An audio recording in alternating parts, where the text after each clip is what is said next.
बिस्मिल्लाहिर्रहमानिर्रहीम। अस्सलाम वालेकुम। प्रोग्राम इख्तिलाफ राय के साथ मैं इफ्तिखार काज़मी। और 9 मई का केस इमरान खान के लिए वबाले जान बन चुका है, घेरा तंग हो गया है।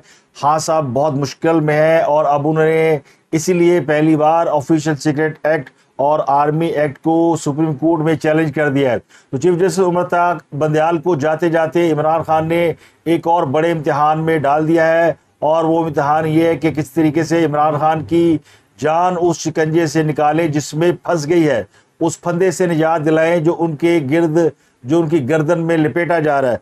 तो पीटीआई के तकरीबन 22 रहनुमाओं की जायदादें और बैंक अकाउंट्स में मौजूद रकम जब्त करने की भी इजाज़त मांग ली गई है। तो 9 मई की तहकीकात करने वाली जीआईटी ने अपना दायरा कार बहुत फैला दिया है, और अब इमरान खान साहब का उसमें से बचना तकरीबन नामुमकिन है। इमरान खान सुप्रीम कोर्ट में इसलिए गए हैं कि उनको भी अंदाज़ा हो गया कि अब उनके साथ जो है वो डू एंड डाई वाला खेल हो रहा है। इस पर कुछ बात करेंगे, लेकिन कहने वाले कहते हैं कि बुशा बीबी का जादू चल गया। बुशा बीबी का जादू कुछ इस तरह से चला है कि उनकी नैब के एक केस में गिरफ्तारी तकरीबन तय हो चुकी है, लेकिन अचानक नैब के प्रोसिक्यूटर जनरल साहब ने इस्तीफ़ा दे दिया। ये बहुत बड़ा इस्तीफ़ा है, और इससे कतन कोई फ़र्क न पड़ता अगर इमरान खान और उनकी अहलिया का नैब में केस देर समार ना होता। और नैब आलमोस्ट जो है इमरान खान और उनकी अहलिया के खिलाफ रेफरेंस तैयार कर चुकी है, लेकिन इस रेफरेंस की जो मंजूरी है वो प्रोसिक्यूटर जनरल ने देनी है।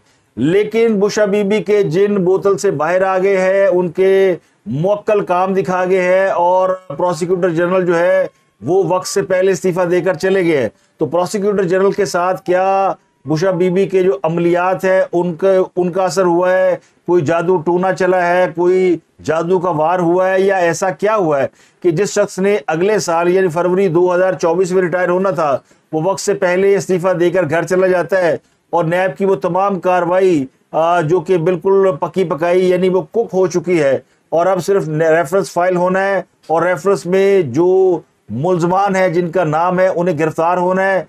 तो बंदा ही गायब हो गया, वो इस्तीफा देके चला गया, तो तमाम कार्रवाई रुक गई है। तो इसलिए कहने वाले ये कहते हैं कि बुशा बीबी का जादू चल गया, और मुकदमा बनाने वाला जो है वो जादू की लपेट में आकर वो गायब हो गया। तो अब बुशा बीबी ने जादू के जोर से खुद को तो बचा लिया, लेकिन इमरान खान को वो नहीं बचा पा रही। इमरान खान पर एक के बाद एक केस, तोशाहाना केस, साइफर केस, और अब 9 मई का केस। तो लगता यूं है कि वहां पर जादू ये चल रहा है कि इमरान खान साहब बाहर ना आए, और यहाँ पे जादू ये चल रहा है कि बुशा बीबी अंदर ना जाए। तो कैदी नंबर 804 के बारे में ये कहा जा सकता है कि उनकी हाथ में आ गई है, उनके मामला हाथ से निकल गए हैं, और उन्होंने उमर बंदयाल साहब को जाते जाते फंसा दिया। नवाज शरीफ की वापसी की खबर फैलते ही उनके खिलाफ पीटीआई का प्रोपेगेंडा सेल पूरी तरह मुतहरक हो गया है, और उन्होंने वही पुरानी कहानियां रॉ और इंडिया से ताल्लुकात और कोई खातून मुआश का बेटा, इस किस्म की कहानियां निकालना शुरू कर दी है। कुछ पीटीआई के जो बड़े हार्ड किस्म के फिफ्तिये हैं, उन्होंने ये खबर दिया कि नवाज शरीफ की एक खातून से मोहब्बत की कहानी है, और उसमें से एक बच्चा भी पैदा हो गया। अब वो जो साहब ये खबर दे रहे हैं वो ये दावा कर रहे हैं कि नवाज शरीफ की रॉ की एक ऑपरेटर यानी एजेंट के साथ कोई ताल्लुकात हुए, मुआशका हुआ, और फिर तहाइफ का लेन देन हुआ, और फिर उसमें से एक बच्चा भी पैदा हो गया। वो लंदन में नवाज शरीफ से जाके मिला है, और उस मुलाकात की तस्वीर लेने से रोक दिया गया। अब ये चूंकि नवाज शरीफ साहब ने वापस आना है, तो बात इससे कहीं आगे जानी है। अभी तो कई और कहानियां लोगों ने बयान करनी है, क्योंकि नवाज शरीफ वापस आ रहा है, और नवाज शरीफ के हवाले से 2017 में, 2016 में, 2018 में जिस किस्म का फॉल्स प्रोपेगेंडा किया गया था, उस वक्त भी उनके ऊपर इसी किस्म के इल्जाम लगाए जाते थे कि उनकी मिलों में रॉ के लोग काम करते हैं, उनका इंडिया के अंदर बहुत बड़ा कारोबार है, और रॉ का उनके साथ बड़ा गहरा ताल्लुक है, और रॉ के एजेंट उनके घर में आते जाते हैं। तो ये सारा प्रोपेगेंडा जो उनको बदनाम करने के लिए था, उनको सियासत से आउट करने के लिए था, वो माज प्रोपेगेंडा ही साबित हुआ। तो ये वो झूठ है जिसकी किताबें अब दोबारा खोल ली गई हैं, और वो कहते हैं कि सबसे बड़ा अलमिया ये होता है कि जो झूठ आपने बोले हों आप खुद उन पर ईमान ले आए और उनको सच मान लें। यानी आप अपने ही झूठ बोले हुए झूठों को सच मानकर चलें, तो फिर आपके लिए तबाही के सिवा कुछ नहीं होता। तो यही हाल जो है वो हमारे कुछ फिफ्तियों का है, कुछ यूथियों का है कि वो अभी तक उस शहर से बाहर नहीं निकल पा रहे कि जो झूठ उन्होंने 2016, 17, 18 में बोले थे वही झूठ अब उन्होंने दोबारा सच मानकर बयान करना शुरू कर दिए। इसके अलावा एक और मनफी प्रोपेगेंडा हो रहा है, वो अरशद शरीफ की अहलिया के वारंट गिरफ्तारी के हवाले से। इस्लामाबाद की एक मुकामी अदालत ने अरशद शरीफ कत्ल केस में मकतूल सहाफ़ी की अहलिया सुमैया के नाकाबिल ज़मानत वारंट गिरफ्तारी जारी की है। खबर के मुताबिक अरशद शरीफ की अहलिया सुमैया ये मुसलसल अदालत में यानी पेश होने से इनकारी थी, पेश नहीं हो रही थी, तो मुसलसल तलबी के बावजूद पेश ना होने पर अदालत ने उनके वारंट गिरफ्तारी जारी किए हैं, जबकि उनके प्रोड्यूसर अली उस्मान के भी नाकाबिल ज़मानत वारंट गिरफ्तारी जारी किए हैं। अब अरशद शरीफ कत्ल केस जो है वो पाकिस्तान की तारीख का बड़ा एक हाई प्रोफाइल केस है, बहुत ही नामवर सहाफ़ी थे जिनको केनिया में कत्ल कर दिया गया। तो पीटीआई ने इसके ऊपर एक बड़ा मुकम्मल मजलूमियत का माहौल बनाया हुआ है और तमाम जो यूथी है वो अपने दूसरे यूथी साथियों को रुलाने में मारूफ यानी इस तरह मसरूफ़ है जैसे अरशद शरीफ की अहलिया को मुल्ज़िम करार देकर कोई गिरफ्तार करके जेल भेजा जा रहा है। हालांकि इनको इतना भी नहीं मालूम कि ये आम सी अदालती कार्रवाई है, और जब आप किसी अदालत में कोई केस होता है किसी का भी हो, तलबी के बावजूद किसी मुल्ज़िम, किसी गवाह, केस के मुद्दई या तफ्तीशी अफसर की अदम पेशी पर पहले काबिल ज़मानत वारंट गिरफ्तारी जारी किए जाते हैं, फिर नाकाबिल ज़मानत वारंट गिरफ्तारी जारी किए जाते हैं ताकि वो अदालत में पेश होकर कार्रवाई का हिस्सा बने और ट्रायल मुकम्मल हो सके। अब अगर कोई आएगा नहीं तो फिर वो जो केस लटका रहेगा। अब ये कहते हैं जी केस साल से लटक रहा है और उसकी कोई कार्रवाई आगे नहीं होती, तो जाहिर है उनकी फैमिली जब इस केस में पेश ही नहीं हो रही तो फिर उनको इसी तरह वारंट जारी करके ही बुलाया जा सकता था। तो ना वो गिरफ्तार हो रही हैं, ना उनके ऊपर कोई इस किस्म का इल्ज़ाम है कि वो मुल्ज़िम है। इसके अलावा निगरान वफाकी काबीना में तोसीक कर दी गई है। डॉक्टर कौसर अब्दुल्ला काबीना में शामिल हो गए हैं। ये नए निगरान वफाकी वजीर है। अब उन्हें कौन सा पोर्टफोलियो दिया गया अब इसका पता नहीं है, लेकिन काबीना में एक रुकन का इजाफा कर दिया गया। एक और बड़ी ज़बरदस्त जो खबर है वो है जनाब आसिफ अली जरदारी और बिलावल भुट्टो के हवाले से और उनके बयानात के हवाले से। मैंने आपको कुछ रोज़ पहले बताया था कि पीपल्स पार्टी जो कि ये बयानियाँ लेकर चल रही थी कि 90 दिन में इंतखाबात कराए जाए, अब उस बयानिए से वो बैक ऑफ कर गई है। लेकिन कल बिलावल भुट्टो ने दोबारा इस बात का इजहार किया कि 90 रोज़ में इलेक्शन होने चाहिए। तो साथ ही उनके वालिद साहब यानी आसिफ अली जरदारी साहब का एक बयान आ गया। उन्होंने कहा कि 90 रोज़ में इलेक्शन तो होने चाहिए, लेकिन उससे पहले हल्का बंदियाँ होनी चाहिए। इलेक्शन कमीशन को हल्का बंदियाँ मुकम्मल करके इलेक्शन कराना चाहिए। तो उसका मतलब ये है कि फिर वो जो कह रहे हैं कि इलेक्शन जो है 6-7 माह बाद होंगे, तो आसिफ अली जरदारी साहब उसकी तईद कर रहे हैं। और आसिफ अली जरदारी साहब ने ये भी कहा कि पहले मईशत ठीक करनी चाहिए, और एक जो हमने SIFC बनाई है ये जो सरमायाकारों को राग़ब करने के लिए उसको कुछ टास्क दिए गए, तो उसको अपना काम मुकम्मल करना चाहिए। तो उनका मौक़िफ़ ये है आसिफ अली जरदारी साहब का कि इलेक्शन होते रहेंगे, पहले मईशत को देखा जाए और पहले जो हल्का बंदी है उनको देखा जाए। लेकिन बिलावल भुट्टो साहब ने इसके बरक्स जो है वो स्टेटमेंट ये दिया है। वो ये कहते हैं जी कि वो मेरे अब्बा घर पे होंगे, घर पे मैं उनकी बात मानने का पाबंद हूँ, लेकिन बाहर मैं उनकी बात मानने का पाबंद नहीं हूँ।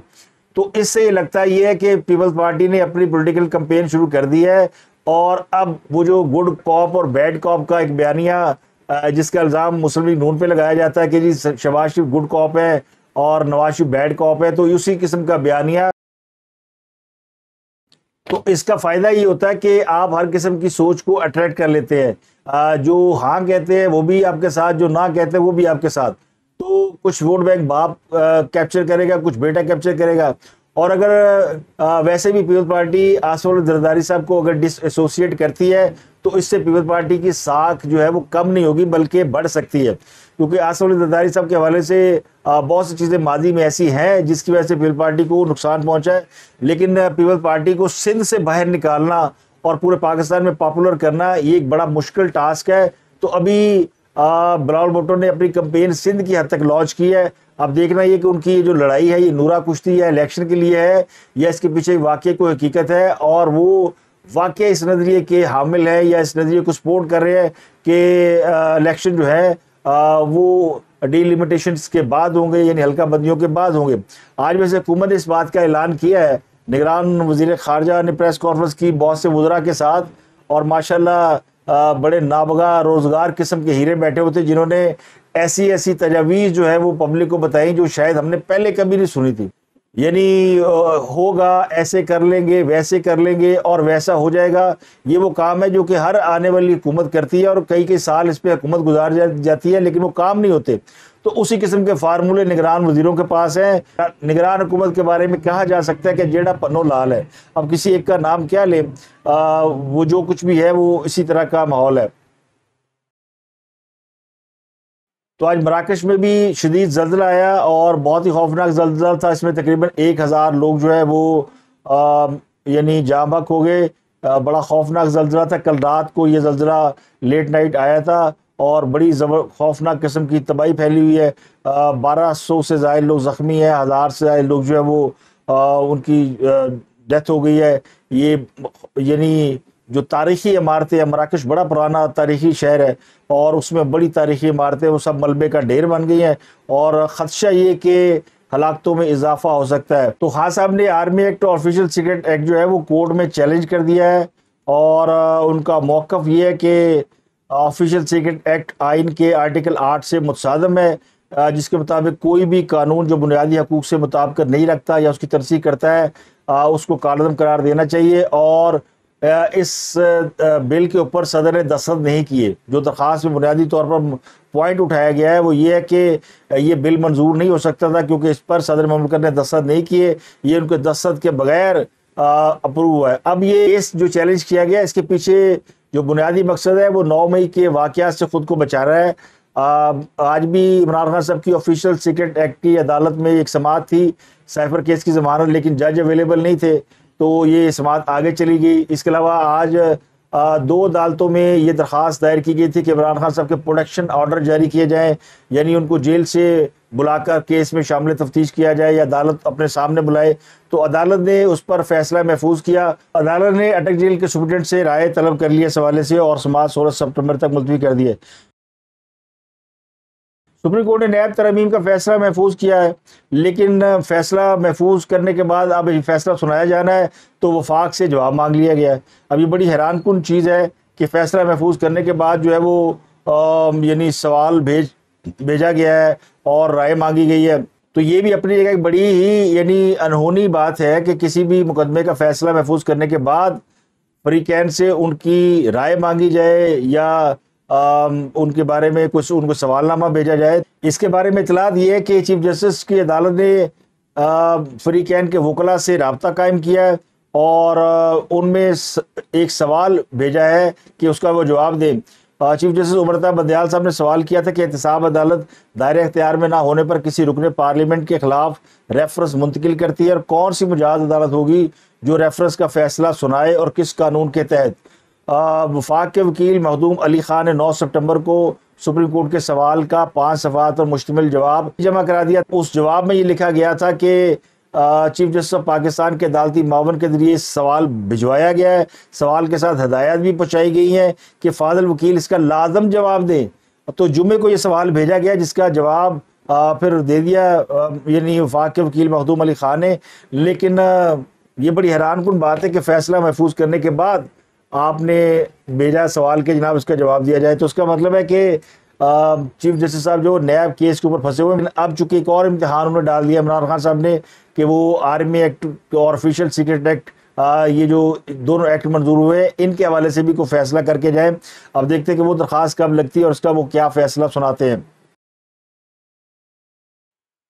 نگران وزیر خارجہ جلیل عباس کا کہنا ہے کہ نگران حکومت نے غیر ملکی سفیروں کو الیکشن کے ٹائم فریم پر قائل کر لیا ہے. الیکشن سے پہلے حلقہ بندیاں ہی ہوں گی. یہ انہوں نے کسی ٹیلی ویژن پروگرام میں گفتگو کرتے ہوئے بتایا کہ جی پہلے حلقہ بندیاں ہوں گی اور اس کے لیے تمام جو اسٹیک ہولڈرز ہیں ان کو اعتماد میں لے لیا گیا ہے. اور اب اس پہ جو غیر ملکی سفراء ہے جن کے ساتھ ہمارے فرینڈلی تعلقات ہیں وہ الیکشن کے حوالے سے کنسرن ہے ان کا تو ان کو بتا دیا گیا ہے اور انہوں نے بھی اس بات پر ایگری ہے وہ یعنی وہ اس بات پر متفق ہے کہ الیکشن جو ہے وہ پھر حلقہ بندیوں کے بعد ہونے چاہیے ڈیلیمیٹیشن کے بعد. اور انہوں نے یہ بھی اشارہ دیا کہ الیکشن جو ہے وہ جنوری فروری میں ہوں گے اور اس بات پر بھی تقریباً تمام اسٹیک ہولڈر متفق ہیں. تو پروسیکیوٹر جنرل نیب سید اصغر حیدر جو قبل اس وقت اپنے عہدے سے مستعفی ہو گئے ہیں، انہوں نے درخواست کی ہے کہ ان کا جو استعفیٰ ہے وہ 12 سپٹمبر سے ایکسیپٹ کیا جائے۔ ویسے ان کی مدت ملازمت فروری 2024 کو مکمل ہونا تھی۔ سید اصغر حیدر توشہانہ اور 190 ملین پاؤنڈ ریفرنس کی منظوری دینا تھی، لیکن اب ان کے استعفے کے بعد یہ معاملہ التوا میں چلا گیا ہے۔ پروسیکیوٹر جنرل کی منظوری کے بغیر نیب عدالت میں نہ ریفرنس دائر کر سکتا ہے، نہ ہی ایگزیکٹو بورڈ کا اجلاس بلا سکتا ہے جس میں کیسز کی منظوری لی جاتی ہے۔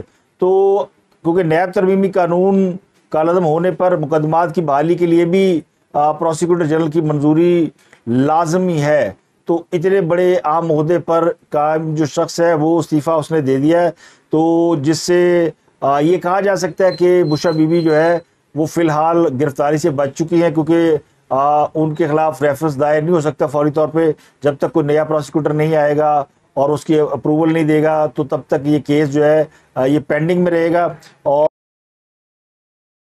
تو آج ملک بھر کی عدالتوں میں جزوی طور پر کام بند رہا کیونکہ ہڑتال تھی۔ پاکستان بار کونسل نے مہنگائی کے خلاف ہڑتال کی کال دی ہوئی تھی، تو بہت سی عدالتوں میں کام ہوا، لیکن بیشتر جو عدالتیں تھیں وہ بند رہیں، اور یعنی ملا جلا ماحول رہا، کوئی بہت زیادہ مؤثر ہڑتال نہیں تھی۔